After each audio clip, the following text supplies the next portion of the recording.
Today on the show, we're talking about why companies like State Farm are no longer spending money on Super Bowl ads and instead spending money with creators. This story comes directly from our newsletter, The Published Press, which covers the business of creators every Tuesday and Friday. The link to subscribe is in our description. All right, here we go.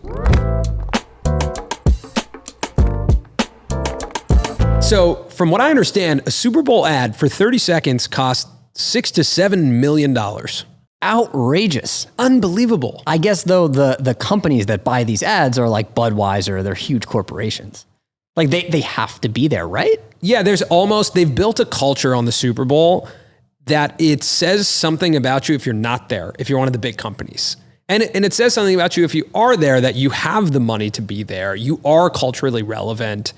But I find that the creative challenge of making a good Super Bowl ad now is near impossible. Like, what is a good Super Bowl ad now? To be that creative, to capture people's attention, that's pretty hard. It feels like every year there's 1 to 2 commercials that catch people, but they're always released before the Super Bowl anyway. Yeah. At this point, right? They pretty much release them all before. The most powerful Super Bowl ad that I remember in recent years was when the lights went out at the Super Bowl and Oreo put out a tweet that said, like, we're dipping in the dark or something like that. I love that you called that a Super Bowl ad. That's not it's an ad around the Super Bowl, but they didn't pay for a spot. They didn't pay for a spot. So they got that basically just based off of their own creativity. And I think that's something that we're going to see a lot more. What's funny is we talk a lot about social hacking. This is the ultimate social hack, right? It's hopping on to the trend and the event that is the Super Bowl without having to pay this crazy gate fee of $6 to $7 million. Yeah. It's the modern advertising Olympics. Yeah. Right? I feel like the best of the best all are coming into this weekend, and whether you're actually paying for the 30 seconds or not, whether you just have a Twitter presence, your job is to try and capitalize and social hack on this weekend. I think one thing that's really interesting about events like this, especially like the Super Bowl, it's broken up into 3 distinct timeframes: pre-event, event, post-event.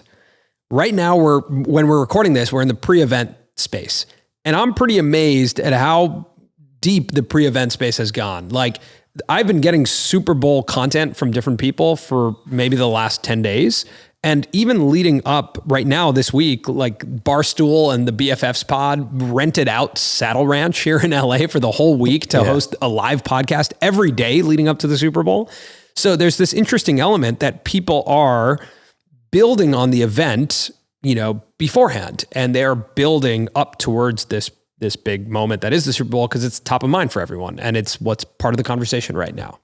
Yeah, and there's also this element of, sometimes from a brand perspective, what you don't do is news, right? When you look at what State Farm is doing. State Farm had a commercial last year. This year, they've decided to not pay for a commercial and instead direct that money to TikTok, and they're running a paid TikTok campaign where you can duet their videos with a certain hashtag and audition to be in an actual State Farm commercial. Yeah.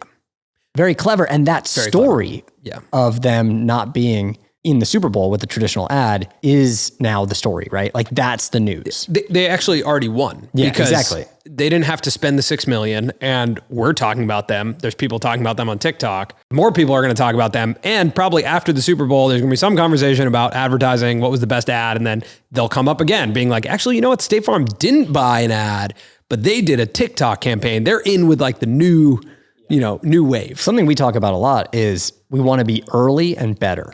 So even when we cover topics, we don't want to necessarily be the first person to cover a topic. Right. We want to be early and better. And that's where someone like State Farm right now has just won. They're early. They're not first to make any certain moves for the Super Bowl. I'm sure we haven't even heard about some of the people who were first. Right. They were just the best. Yeah. So far, they're the best because they're the most interesting story. And I think that brings up another point around understanding what's the story of what you're doing, not just what you're doing.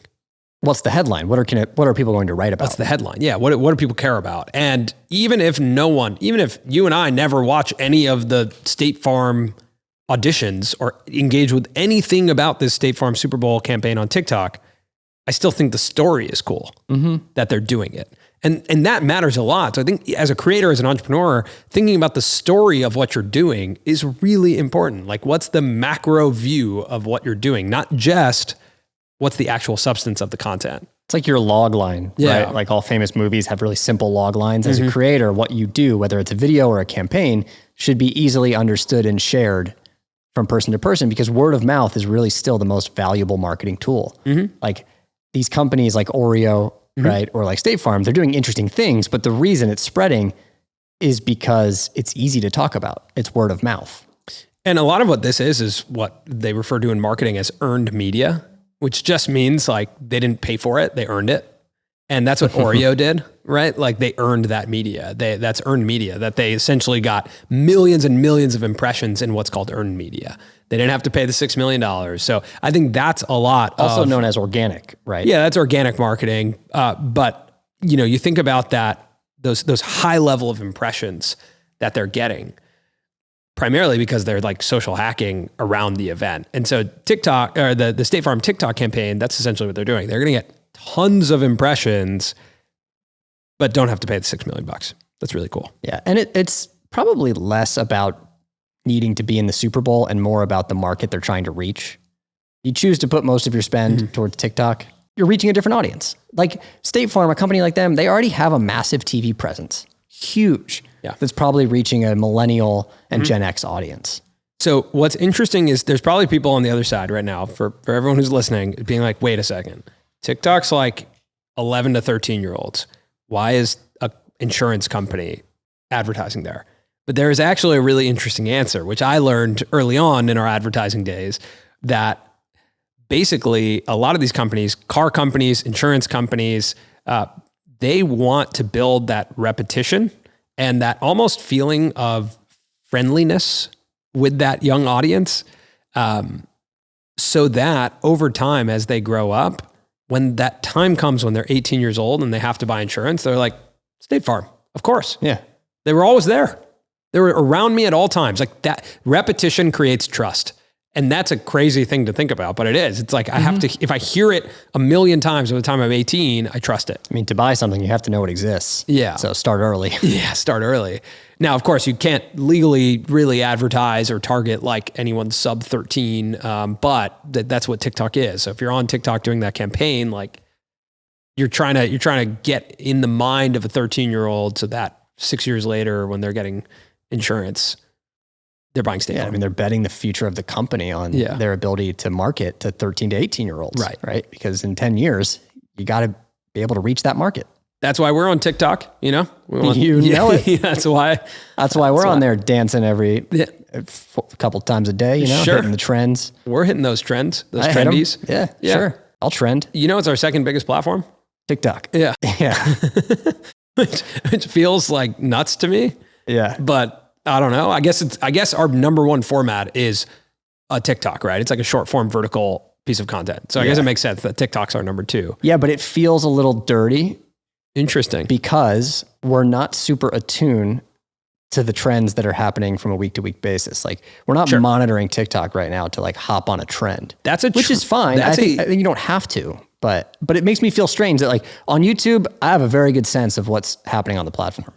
And for some reason that makes me feel more comfortable to be like a participatory member of YouTube. And on TikTok, our shorts are being used as TikToks. They are TikToks, whatever. It's all the same. But I don't know as much about what's happening on TikTok. I kind of like that. It's the only place where that saying that we used to say all the time is true. Create more than you consume. We create more TikToks than, at least for me, I consume. Yeah. Which is great. Yeah. I like it. That's like that's fun for me. That's a good point.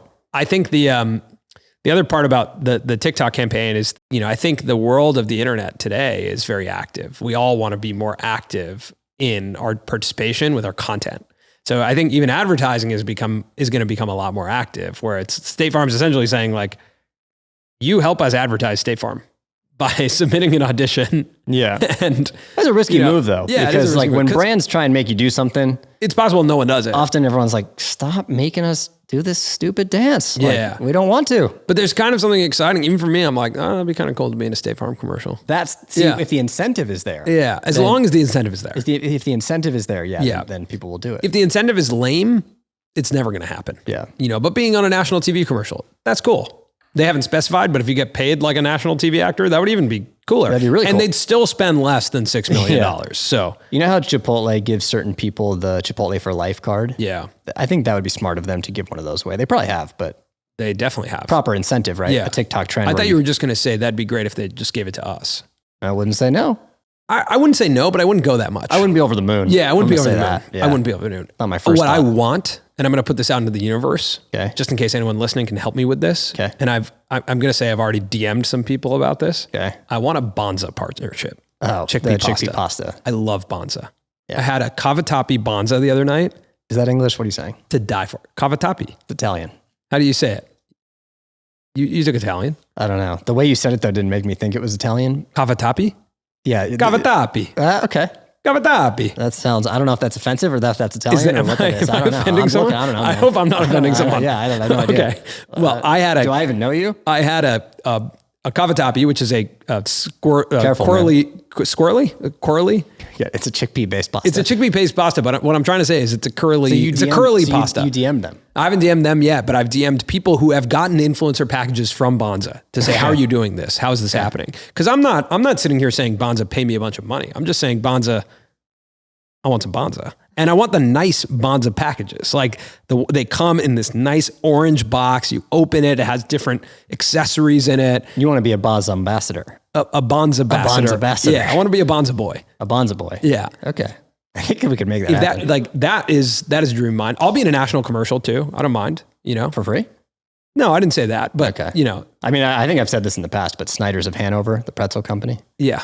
I could see you being Gladly. a pretzel guy. Sure. Yeah. I mean, you are a pretzel guy. I am. What do you mean? Yeah, I am a pretzel guy. All right. Those are our thoughts on why companies are no longer spending on Super Bowl ads and instead spending with creators. As a reminder, this story came directly from our newsletter, The Publish Press, and the link to subscribe to that is in our description. You'll get an email every Tuesday and Friday that covers the business of creators. All right. See ya.